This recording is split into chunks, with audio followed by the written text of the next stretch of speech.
Thank you, Elisa. Hello, Fabian. You managed to do this last minute. Very good.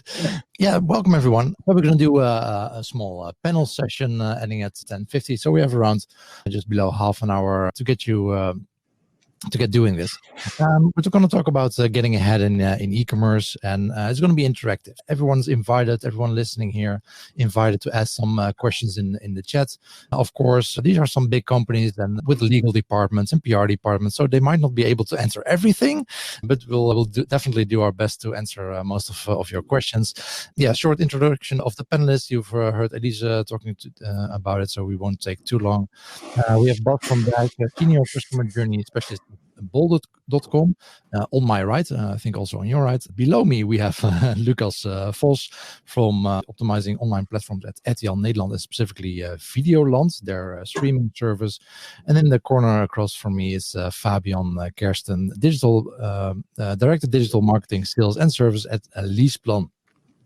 Yeah, so let's start with the first panel question from my side at least, and I'll look at the stage for the incoming questions. But let's open it up. Today's topic is about getting ahead in e-commerce, which to me partially sounds like knowing what's coming next, which is inherently difficult, of course. But first question at Bas from bol.com. How is bol.com forecasting, and how is that impacting how you handle customer behavior? How are you forecasting changes in customer behavior? Hi, good morning. Can you hear me? Yes.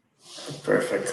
All right. I think a large part of the forecasting strategy at bol.com has to do with the way the teams are set up. So each bol is divided in a number of separate teams, and each team is responsible for a specific part of the product groups on bol.com.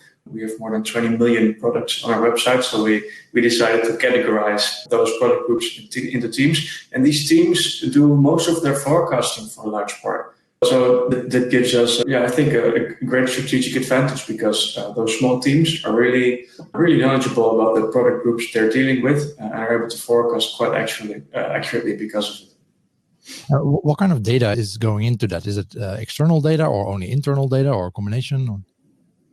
Yeah, I think both. We look at the market, of course, but also what did we do last year? How do we expect the market to develop? How do we expect bol to develop? What product groups will be added to the collection, or maybe even deleted from the collection? I don't know. So it's a combination of both, really. Yeah, and your section currently is bicycle, camping, and outdoor. I can imagine there's been some changes last couple of months in those sections. What are the things that changes that you've implemented based on those changes? I've only recently joined the new team per the 1st of July. Before this, I was in the sports section of bol.com, and some of the changes we noticed there were for a large part, of course, due to Corona. When everybody had to stay home for Corona, basically everything changed. So in the sports section, what we saw, we had all these exercise at home materials, and they just went nuts. For example, we sold 30 times the amount of dumbbells in 1 week that we sold in the year before. In the same week. Basically the same goes for Pilates rings or kettlebells, and those were obvious changes. But we also had some changes we saw coming less, I think. So for example, we sold 92 times the amount of badminton nets in 1 week than we sold in the same week last year. And 53 table apparently. Sorry? Everyone already has a table apparently. Badminton, but everybody has a field, or at least a backyard. I think people wanted to have something to do at home. Yeah. Some of the changes as a small shopping team, you have to really adapt to this, because nobody was really prepared for Corona, of course, but we had a limited amount of stock, so you have to look where you can get extra stock. You have to look at pricing. You have to look at logistics, obviously, because shipping those amounts of goods is a challenge in itself. So those were all really challenging. Yeah. And so I can imagine that. So at bol.com, some categories went up, some categories went down. It's a mixed bag, and that's, I think, something you need to shift gears with different categories or shift your focus.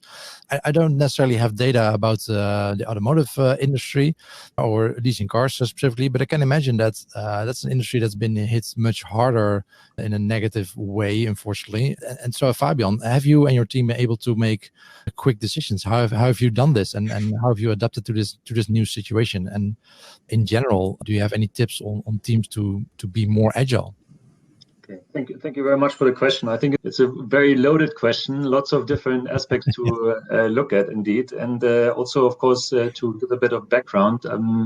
Basically managing a central digital team which looks at 30 plus countries. So that means we also had to have a very global view on what was happening, especially with the COVID situation.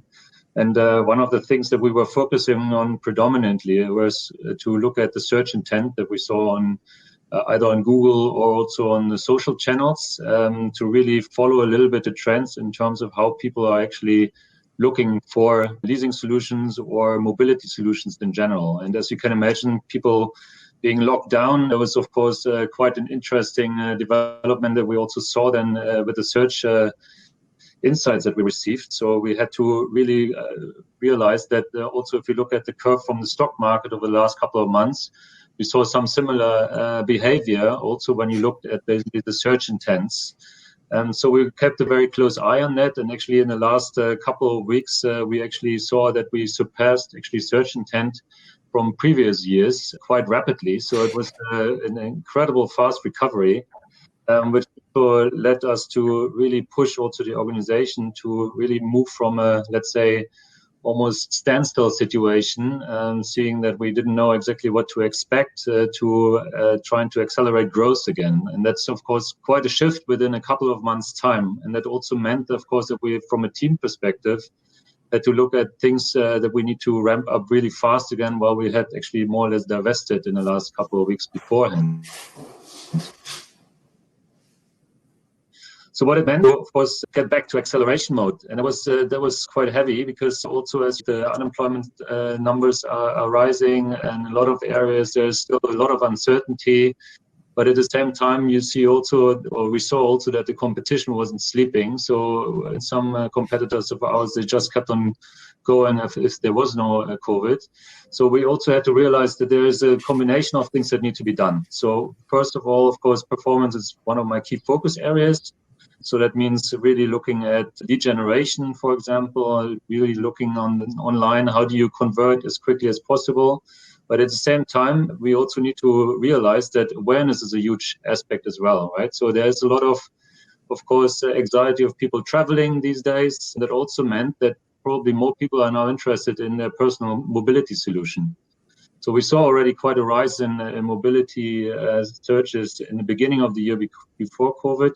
But now I think it becomes even more interesting. So there's a tremendous amount of education that needs to be done. So we really have to look at a combination of, let's say, raising basically the awareness part, educating the market further, and really giving them more insight on what leasing is all about, and making sure that they really understand it.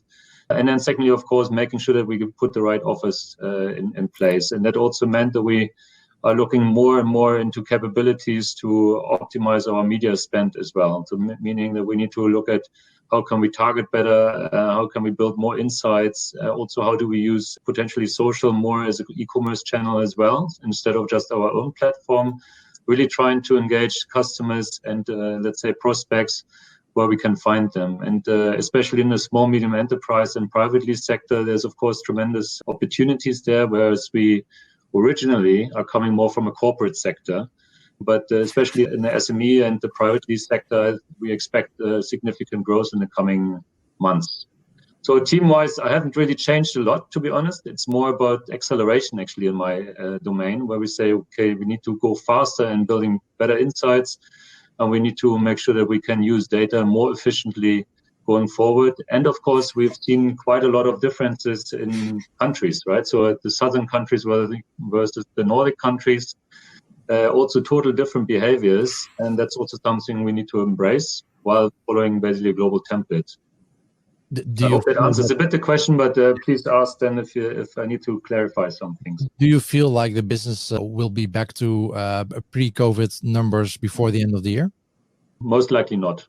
Most likely not, because I think that it really depends. So we don't know if there's going to be a second wave. We don't know how, let's say, some of the economics is going to turn out, and we probably also expect that quite a few companies will still find some impact over the course of the year. So we will need to see. It's hard to answer with yes or no.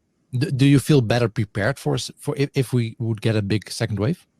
Yeah, I think we did get some learnings out of it. So of things that we might want to do differently next time. Definitely keep the pedal to the metal. So that's one thing that we probably need to continue doing, because also looking at changing customer and consumer behavior, we saw, of course, a tremendous shift towards online purchase behavior, right? So if you look at all the big players in the e-commerce industry, especially, they're all growing like crazy. So that's also, of course, for us, a really good indicator that we just need to do better what we do online. And of course, omnichannel is a big topic also for us. And so that also means we need to really combine often online a lot more going forward.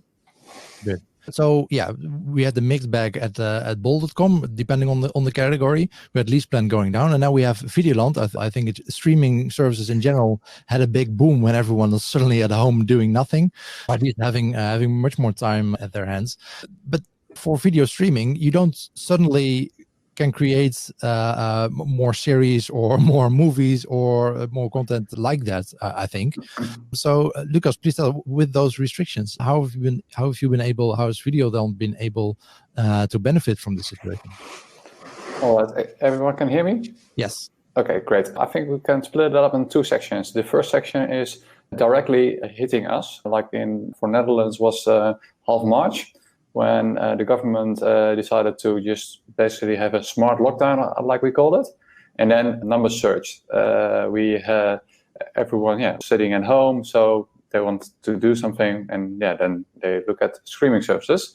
And in that period, we had also our main title, which was already planned, but we just made it a little bit earlier, like in 1 week, Mokro Mafia. So that was just another accelerator of the growth that we have seen over the past couple of months, and it's growth that it's really big. But now we having a little bit of a backlash of it, because you can imagine all content productions needs to be recorded, and there are sometimes some intimate scenes in it. And that's a little bit difficult when you have a 1.5 meter society, because those can be done. The whole content production industry is also really affected, because they can't do their work in the way they're used to, so they have to adapt as well. But sometimes the script is already written, and how do you do that? You can imagine for all kind of content production, or in television broadcasting scenes, we have another challenge, how to have that content planning a little bit of what we are used to, but that initial planning is thrown out of the window. But on the other side, we have benefited quite a lot, and we are really happy with it. And almost our software developers had to run overtime because of such a performance demand from our service, because we have a very data-intensive service. It's quite a lot, and you need to adapt on that as well. So maybe have you been able to, I'm not sure if that's even a thing for you guys, but been able to add external content? So just buy more content for people to watch, or? I know our content team is really watching into those opportunities. But yet again, then you have also quite some competition, because most of those content things are a little bit of exclusivity. So if Netflix buys it from the Netherlands, then we are empty-handed, and it comes the other way around. And it's therefore also the competition on already available content is also pretty high. So that's really something you need to look into as well. But we had some release dates already, which we had to postpone into autumn. Titles that we really would love to have right now. Yeah, cool. And you also released a new package. I'm going to ask you about that one after I go to a question from the chat. For everyone listening, please keep adding those questions. I think both Fabian and Lucas already answered the question from Cheert. Let me know, Cheert, if that's the case, or if you have any additional questions. But I have a question for Bas. Yeah, that makes sense. So how do you deal with products which fit in more categories, like you just told us? So there are teams at bol.com split between different categories. But yeah, I think it's easy to imagine that you have certain products that fit in multiple categories and might cross different teams. So how does that work? Yeah, for example, imagine having a shirt from Adidas. It's what you see is that some sports items, they're basically designed for sports, are also worn as fashion clothing. Yeah, obviously we're continuously asking ourselves the question, where should this product be placed on the website? And I think at Bol, we split this into two different questions. So the first one is, where do our customers look for these products? And most of the time, customers look for a product in different parts of the website. So we make sure to locate those products in all parts of the website. So let's take an Adidas shirt, for example. We would disclose the shirt on the sports section, but also disclose it on the fashion section, depending, of course, on the exact shirt. So that's one side of the store. So you should really ask yourself, what do our customers want, and where should they be able to find it? And that's a really nice question to answer, because better disclose the products somewhere too often than just disclose them in a really small part of your site. The other issue here. Are there teams that are multiple teams responsible for a single product? Does that happen, or?